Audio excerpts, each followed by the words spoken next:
Welcome to this guide to Inside the Backrooms, Floor 2. We will be covering the parking garage as well as all puzzles on Floor 2. After recklessly jumping down a dark hole, you find yourself in a large parking garage devoid of any cars. The only things you can see are steaming pipes and a man in the darkness drinking from what looks to be a dead body.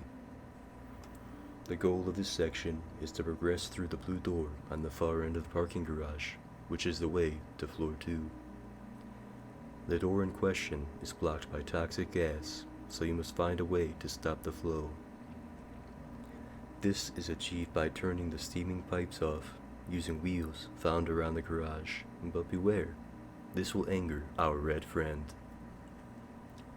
Here is the overview of the creature in question. Entity number 10. There is a creature that wanders aimlessly in some of the backroom zones. It seems to have no consciousness until it is hungry. At this point, it becomes aggressive. It begins to look for the closest subject to eat its meat. It is distinguished from other creatures because it likes to skin its victims and then steal their skin. It was recently discovered that it can smell blood over long distances, so if you are hurt, you would want to heal quickly. The next photo shows a biped creature with a skin that could be human. The photo was found near human flesh. After all the pipes are sealed and turned off, the gas will have stopped. Remember where the entity was at the beginning? You will find a keycard for the door laying close by, which is needed to open the door that you need to go through. The entity can chase you through the door, so ration your stamina, or even use a speed boost if you feel it is necessary. At the end of the hallway, after you get through the door, is a gate that you can lock to prevent the entity from chasing you further. You are now safe, in the meantime, and will be until you reach Floor 2. At the end of the path you take will be an elevator, with a note attached to the back wall. This is the elevator code. No puzzle this time. Enter the room after descending, and you have officially started Level 2 of the Backrooms. We believe that a game should now save, as you can now start at Level 2 instead of having to redo Level 1 all over again. The red entity from before will be roaming these halls, so be wary. You will notice that it is quite dark, but this can be easily remedied. If you did Floor 1 correctly, you should have 4 fuses. These will be used in a fuse box to turn the power, and so the lights on. Now let's start with the puzzles. This is the safe puzzle, in an area that appears to be completely upside down. This puzzle is actually extremely easy, but our team still managed to take a solid 30 minutes figuring it out. You start with one number, and then keep following the arrows to the next number until you have the full combination. On this run, I had these 5 numbers: 20, 30, 60, 90, and 80. You have different numbers than mine. Now take these numbers to the safe and enter the numbers backwards. So, in my case, it would be 80, 90, 60, 30, and 20. Also, do not let go of your mouse while doing the combination, or it won't count. Inside the safe will be a motion sensor, which is useful for a couple puzzles in the future, and a decoder, which is absolutely necessary for the next puzzle. Before you go to the next puzzle, make sure to go into the red room outside of the safe area and look at the picture on the desk. This is a picture of the exit door, and it is imperative that you remember the symbol that is the exit. Up next is the computer password puzzle. Look at the main computer and you will see a few notes with numbers on them, which are also colored. This will be the order of the password. You likely noticed a large amount of blue screened computers strewn about the office. Some of these computers will have pictures and colors on them.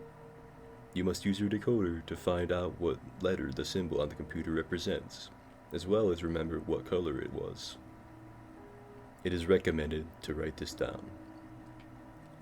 There should only be as many symbols as there are pictures on the main computer, but it is randomized. Once you have the amount of letters and colors you need, return to the main computer and punch in the code in the correct order. This unlocks a blue door, which is connected to one of the computer rooms. You needn't go there yet though, because you need to do one more puzzle in this area before continuing on. You will find a large room.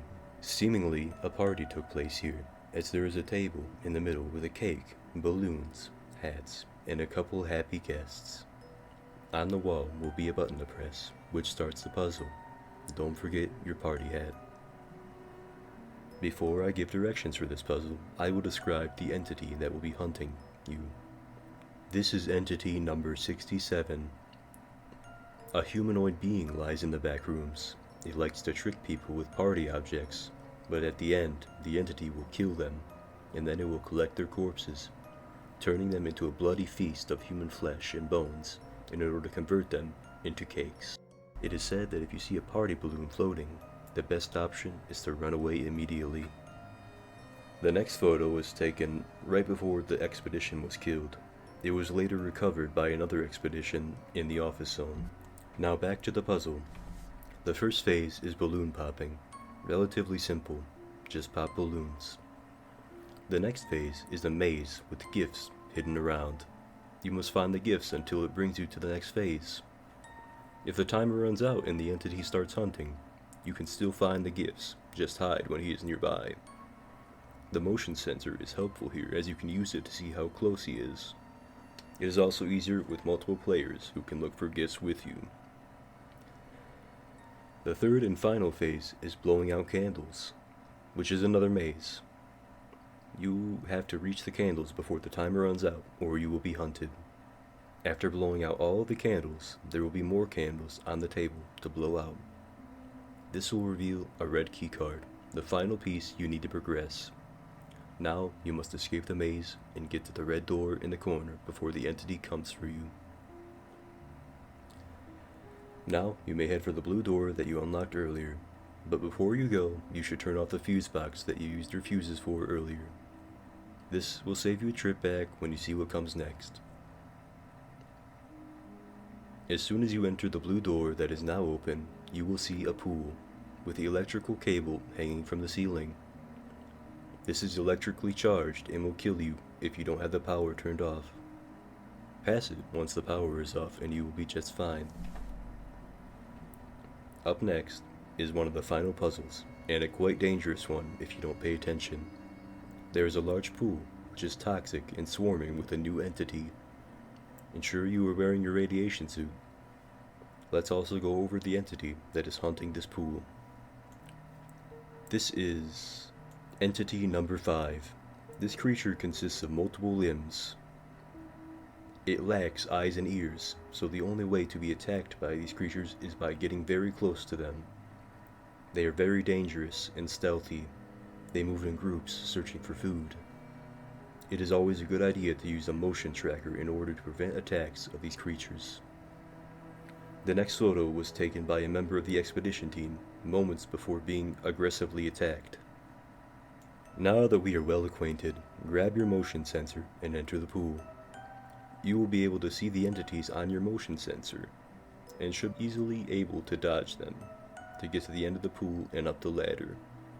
You may proceed until you are in the next and final puzzle, the labyrinth. It is another maze, and you are looking for your exit door. You should have the exit door symbol written down because there are multiple doors you can take, but you need to take the exit door in order to win. Once you find it, take it, and you have now beaten level 2 and thus the game.